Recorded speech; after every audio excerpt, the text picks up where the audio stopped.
আসসালামু আলাইকুম। সবাইকে স্বাগতম। অনেকদিন পরে আমি আমার ইউটিউব চ্যানেলে আসলাম।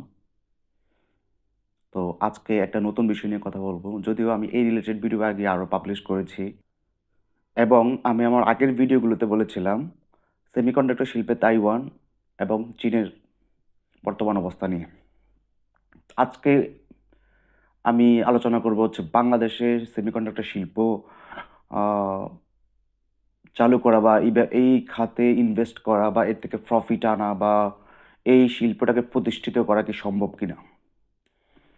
তো প্রথমত যে বিষয়টা অত্যন্ত গুরুত্বপূর্ণ সেটা হচ্ছে ইউভি লিথোগ্রাফি মেশিন, যেটা এখন পর্যন্ত বাজারের প্রায় 95% মার্কেট ডমিনেট করে। অনেকেই বলে যে এটা 99% মার্কেট ডমিনেট করছে নেদারল্যান্ড ভিত্তিক কোম্পানি এএসএমএল। এবং এএসএমএল এর ইউভি লিথোগ্রাফি মেশিনগুলো অনেক ব্যয়বহুল, যার দাম প্রায় $200 মিলিয়ন কাছাকাছি। আমি একটা ভিডিওতে অলরেডি বলেছিলাম, আমার আগের ভিডিওতে, যে চায়না এই শিল্পে তারা অল্প অল্প করে এগোচ্ছিল, যেখানে হুয়াওয়ের একটা ল্যাবে প্রায় 7 ন্যানোমিটার পর্যন্ত চিপ উৎপাদন করা সম্ভব হয়েছিল। এবং আমার ভিডিওটার পাবলিশ হওয়ার পরে শাওমি 3 ন্যানোমিটার চিপ বাজারে নিয়ে আসে। এবং আমি আমার প্রিভিয়াস ভিডিওতে বলেছিলাম, যখন পর্যন্ত শাওমিটা অফিসিয়ালি লঞ্চ করেনি, এক্সএম রিগ 01 নামে একটা চিপ, যেটা শাওমির একটা ফোন এবং একটা ট্যাবে ইউজ করছে, যেটা প্রায় 3 ন্যানোমিটার টেকনোলজি। এবং তাইওয়ান তাইওয়ানের বিভিন্ন প্রতিষ্ঠান রয়েছে। তার মধ্যে সবচেয়ে বড় সেমিকন্ডাক্টর শিল্প নিয়ে যারা কাজ করে তারা হচ্ছে টিএসএমসি, যারা অ্যাপেল, এনভিডিয়া, কোয়ালকম, ইন্টেল সহ বিভিন্ন বড় বড় কোম্পানির সেমিকন্ডাক্টরগুলো তৈরি করে থাকে, বিশেষ করে চিপ, মাইক্রোচিপ বা মোবাইলের প্রসেসর বা কম্পিউটার প্রসেসর। তো যেখানে চীন অনেক দিন ধরেই চেষ্টা করছিল এবং চীনের উপর একটা নিষেধাজ্ঞা আসছিল আমেরিকা থেকে, যে তারা এএসএমএল এর প্রোডাক্ট ইউজ করতে পারবে না। তো তারা অনেক দিন ধরেই গবেষণা করতেছিল। এটা আমেরিকান স্যাংশনের কারণে। তো আমেরিকান স্যাংশনের জন্য তারা পিছিয়ে থাকবে কেন, এই জন্য তারা অনেক দিন ধরেই গবেষণা করছিল যে তারা যাতে ইন হাউস মেশিন তারা তৈরি করবে, ইউভি লিথোগ্রাফি মেশিন। যেহেতু বিশ্বের একমাত্র স্বনামধন্য কোম্পানি এএসএমএল ছাড়া অন্য কেউ ইউভি লিথোগ্রাফি মেশিন তৈরি করে না। এবং এই ইউভি লিথোগ্রাফি মেশিন দিয়ে চিপের ডিজাইন করা হয় এবং এটা আলট্রাভায়োলেট রে এর মাধ্যমে হচ্ছে চিপের যে ফেব্রিকেশন এটা করা হয়। তো চায়না সফল হয়েছে। চায়না তাদের ইনহাউস ফ্যাক্টরিতে, ইনহাউস ল্যাবে তারা 3 ন্যানোমিটার প্রসেসর তৈরি করেছে এএসএমএল টেকনোলজি ছাড়া। তো প্রসঙ্গ যেটা ছিল যে বাংলাদেশ এই শিল্পে কি অবদান রাখতে পারে বা এই শিল্পে প্রতিষ্ঠিত হতে পারে কিনা। প্রথমত হচ্ছে এএসএমএল এর মেশিনগুলো, একটা সিঙ্গেল মেশিনের দাম প্রায় $200 মিলিয়ন। আর একটা মেশিন দিয়ে কোনো ফ্যাক্টরি বা কোম্পানি চালানো যায় না, একাধিক মেশিন লাগে, অনেক এক্সপেন্সিভ। সেকেন্ড থিং হচ্ছে যে ইউভি লিথোগ্রাফি মেশিন যে এখানে চালানো হবে বা যেখানে চলবে বা যেখানে এটা প্রোডাকশনে যাবে, সেখানে নিরবিচ্ছিন্ন বিদ্যুৎ লাগে, 24 ঘন্টা নিরবিচ্ছিন্ন বিদ্যুৎ লাগে, হিউজ পানি লাগে, প্রচুর পানির সাপ্লাই লাগে, নিরবিচ্ছিন্ন পানির প্রবাহ লাগে, পানির সাপ্লাই লাগে। দুইটা জিনিস, একটা হচ্ছে ইলেকট্রিসিটি, একটা হচ্ছে ওয়াটার সাপ্লাই। তো আমরা মনে হয় এখনো পর্যন্ত 100% ইলেকট্রিসিটি সাপ্লাইতে আসতে পারিনি। মানে সাপ্লাইতে মিনস আমাদের প্রোডাকশন এবং সাপ্লাই দুইটা হচ্ছে 24 ঘন্টা নিরবিচ্ছিন্নভাবে দিবে, এটা এখনো সম্ভব না। বিকজ অনেক গার্মেন্টস ফ্যাক্টরিতে, যেখানে শিল্প এলাকাগুলো, সেখানে বিদ্যুৎ অনেক সময় দেখা যায় যে কাট হয়, ইলেকট্রিসিটি কাট হয় এবং তারা নিজস্ব তাদের থাকে, জেনারেটর থাকে, পাওয়ার জেনারেটর। এটা গ্যাস টু ইলেকট্রিসিটি অথবা গ্যাস দিয়ে ইলেকট্রিসিটি তৈরি, অথবা হচ্ছে ক্রুড অয়েল না, ডিজেল, অকটেন, এগুলো দিয়ে হচ্ছে ইলেকট্রিসিটি তৈরি, যেটা অনেক এক্সপেন্সিভ। সাধারণ ইলেকট্রিসিটি দিয়ে ওগুলো অনেক এক্সপেন্সিভ। কিন্তু এটা এটা হইলেও হচ্ছে 1-2 মিনিট বা 1 ঘন্টা বা হাফ অ্যান আওয়ার বা হচ্ছে 2-3 মিনিট একটা যে লেটেন্সি থাকে, যে ইলেকট্রিসিটি চলে গেছে, জেনারেটর চালু হবে অটোমেটিক, এটা 2-3 মিনিট একটা লেটেন্সি থাকে। দ্যাট মিনস এটা নিরবিচ্ছিন্ন না, এই নিরবিচ্ছিন্ন বিদ্যুৎ আর বড় ইনভেস্টমেন্ট এটা ছাড়া সম্ভব না।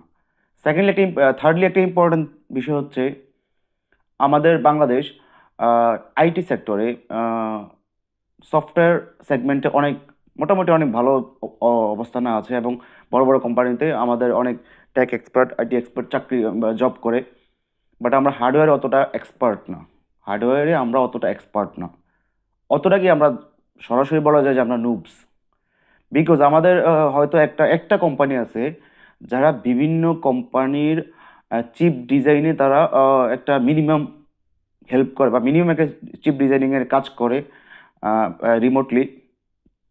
একটা চিপ ডিজাইন করা, তার ফেব্রিকেশন, তার ম্যানুফ্যাকচারিং ফল্ট, এগুলো বের করে R&D, রিসার্চ অ্যান্ড ডেভেলপমেন্ট, এই খাতটাতে আমরা এখন অনেক পিছিয়ে আছি। হার্ডওয়্যার সেগমেন্টে রিসার্চ অ্যান্ড ডেভেলপমেন্ট এবং একটা প্রোডাক্ট প্রি প্রোডাকশনের আগে যেই রিসার্চ করা লাগে এবং প্রি প্রোডাকশনের আগে যে তার ফল্টগুলো ধরে বা তার বাগসগুলো ধরে ওগুলো ফিক্স করা, এটা অনেক এক্সপেন্সিভ এবং আমরা অনেক পিছিয়ে আছি, আমাদের ওই ধরনের এক্সপার্ট নাই। একটা ব্যাপার হচ্ছে, একটা ইউভি লিথোগ্রাফি মেশিন আপনি কিনে আনলেন, তারপর হচ্ছে যখন চিপটা ম্যানুফ্যাকচারিং হবে তখন যদি ডিজাইনে বা টেকনিক্যালি কোনো ধরনের প্রবলেম থাকে, তাইলে ওই ওই সময়ের যে ম্যানুফ্যাকচার যে চিপগুলো ম্যানুফ্যাকচার হবে, যে চিপগুলো তৈরি হবে ওগুলো ফল্টি হবে। তো একটা সেগমেন্টের চিপ যদি ফল্টি হয়, এখানে হিউজ একটা লস হবে, হিউজ, এগুলো কোনো কাজে আসবে না। এখানে ইলেকট্রিসিটি, সিলিকন যে সাপ্লাই, সিলিকন যে ইম্পোর্ট করতে হয়, ইউভি লিথোগ্রাফি মেশিন চালানোর জন্য যে expense, everything totally loss project. তো আমরা এখন ওই লেভেলে যাইতে পারিনি। প্রথমত হচ্ছে আমাদের রিসার্চ অ্যান্ড ডেভেলপমেন্ট আপডেট না। দ্বিতীয়ত আমরা যদি ইন কেস কোনো একটা ভুল করে ফেলি, সেই ভুলের লস কভার করতে আমাদের মানে টোটালি এটা হিউজ এক্সপেন্সিভ। আমরা যখন একটা ফ্যাক্টরি তৈরি করব, ওটাতে অনেক ইনভেস্টমেন্ট লাগবে। এখন ফার্স্ট প্রোডাকশনেই যদি একটা ফল্ট হয়ে যায়, এটা লসটাকে বিয়ার করা টোটালি বাংলাদেশের জন্য ইম্পসিবল। আর যে দুইটা জিনিস, নিরবিচ্ছিন্ন বিদ্যুৎ, নিরবিচ্ছিন্ন পানি, এই দুইটা অলমোস্ট এখনো পর্যন্ত রেডি না। তো দেখা যাক সামনে যদি রূপপুর পারমাণবিক বিদ্যুৎ কেন্দ্র প্রোডাকশনে আসে তখন কি হয়, তখন সিচুয়েশনটা কি হয়। তাও মনে হয় যে বাংলাদেশে 24 ঘন্টা নিরবিচ্ছিন্ন বিদ্যুৎ দেওয়া মেবি পসিবল না। আমার জানা মতে বাংলাদেশে দৈনিক 24 ঘন্টা বিদ্যুৎ দেওয়ার জন্য চাহিদা আছে অলমোস্ট 21,000 মেগাওয়াট, যেখানে এখন পর্যন্ত প্রোডাকশন হয় 11 থেকে 13 হাজার মেগাওয়াট। আর রূপপুর পারমাণবিক বিদ্যুৎ কেন্দ্র এটা আসলে, এটা প্রোডাকশনে আসলে হয়তো 17 থেকে 18 হাজার মেগাওয়াট টোটাল, এটা বাংলাদেশের টোটাল ক্যাপাসিটি হবে। এটা আমি এক্স্যাক্টলি একটু এই ব্যাপারটা আমি আসলে আলোচনার বিষয় ছিল না, তারপরেও আনফর্চুনেটলি নিয়ে আসছি এবং এটা আমি এক্সাক্ট ইনফরমেশনটা মেবি আমি দিতে পারতেছি না, আমার ভুল হইতে পারে। তো সর্বোপরি যে বাংলাদেশ, সর্বোপরি কথা হলো যে বাংলাদেশ এই শিল্পে এখন অনেক পিছিয়ে আছে। আমাদের hardware development, research and development hardware সেগমেন্টে এবং আমাদের ইনভেস্টমেন্ট, নিরবিচ্ছিন্ন বিদ্যুৎ, নিরবিচ্ছিন্ন এই বিষয়গুলোর জন্য আমরা অনেক এখনও পিছিয়ে আছি। আর মোস্ট ইম্পর্টেন্টলি আমরা সফটওয়্যারে অনেক অ্যাডভান্স, আমাদের অনেক লোক সফটওয়্যার সেগমেন্টে অনেক বড় বড় কোম্পানিতে কাজ করে, বাট হার্ডওয়্যারে আমরা অত গুরুত্ব দিচ্ছি না, বা আমাদের ওই রকম এক্সপার্ট যারা হার্ডওয়্যার সেগমেন্টে, বিশেষ করে আমি একটা ইউনিভার্সিটির একটা বিশেষ সাবজেক্ট নিয়ে কথা বলি, ইলেকট্রিক্যাল ইঞ্জিনিয়ারিং।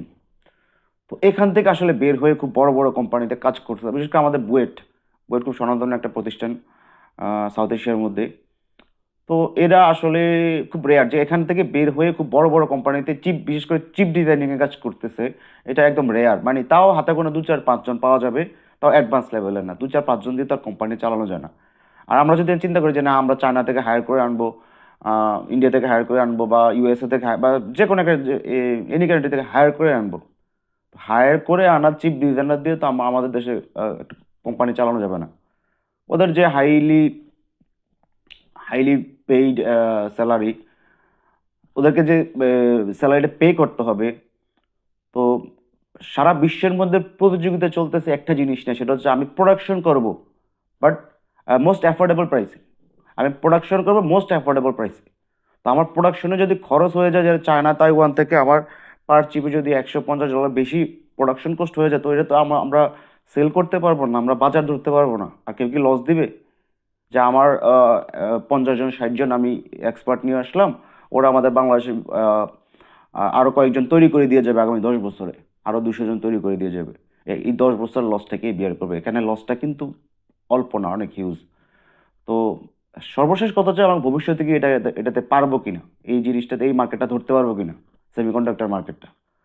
অবশ্যই পারা যাইতে পারে, এটা একটা লং টার্ম প্ল্যান নিয়ে আগাইতে হবে। এক্ষেত্রে গভর্নমেন্ট চাইলে একটা আলাদা ইনস্টিটিউট খুলতে পারে বা আলাদা একটা সেকশন খুলতে পারে, যেখানে এখন থেকে স্কিল পার্সন তৈরি করা হবে, তাদেরকে ভ্যালুয়েবল অ্যাসেট তৈরি করা হবে এবং এভরিথিং। এখন আমাদের বাংলাদেশে নিরবিচ্ছিন্ন বিদ্যুৎ পসিবল হচ্ছে না, ইন দ্য ফিউচার হতে পারে, হইতেই পারে, বা আমরা অলমোস্ট এটা কাছাকাছি 24 ঘন্টা নিরবিচ্ছিন্ন বিদ্যুৎ এবং পানির সাপ্লাই, এটাও আশা করি হয়ে যাবে।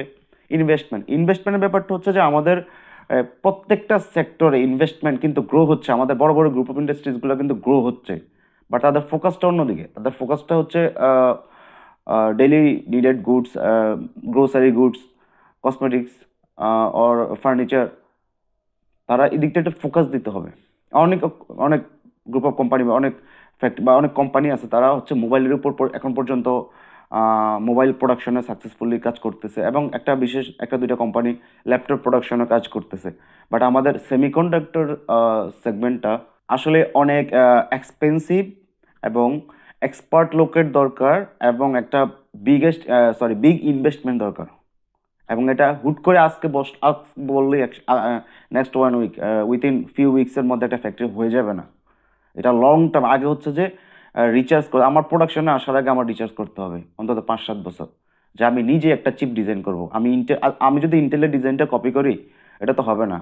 আমি যদি এএমডি ডিজাইন কপি করি, এটা তো হবে না। আর থার্ডলি হচ্ছে আমরা ইন্টেলের এএমডির প্রোডাক্ট তখনই ম্যানুফ্যাকচার করে দিতে পারবো যখন আমাদের নিজস্ব ইনহাউস প্রোডাক্ট থাকবে, যখন আমাদের নিজের ম্যানুফ্যাকচার করা, আমাদের নিজের ফেব্রিকেশন করার পরে ম্যানুফ্যাকচারে আসবে, তখন ইন্টেল এএমডি আগ্রহ দেখাবে আমাদের দেশের দিকে। তো এটা আসলে একটা লং টার্ম প্রসেস। তো এতক্ষণ ধরে ভিডিওটি দেখার জন্য ধন্যবাদ সবাইকে, অনেক অনেক ধন্যবাদ। মাঝখানে অনেকদিন ডিসকন্টিনিউড ছিলাম, আর ইনশাল্লাহ চেষ্টা করবো এখন থেকে কন্টিনিউ করার জন্য। সবাইকে ধন্যবাদ, আল্লাহ হাফেজ। ভিডিওটি ভালো লাগলে অবশ্যই চ্যানেলটি সাবস্ক্রাইব করবেন, লাইক, কমেন্ট এবং শেয়ার করবেন। ধন্যবাদ।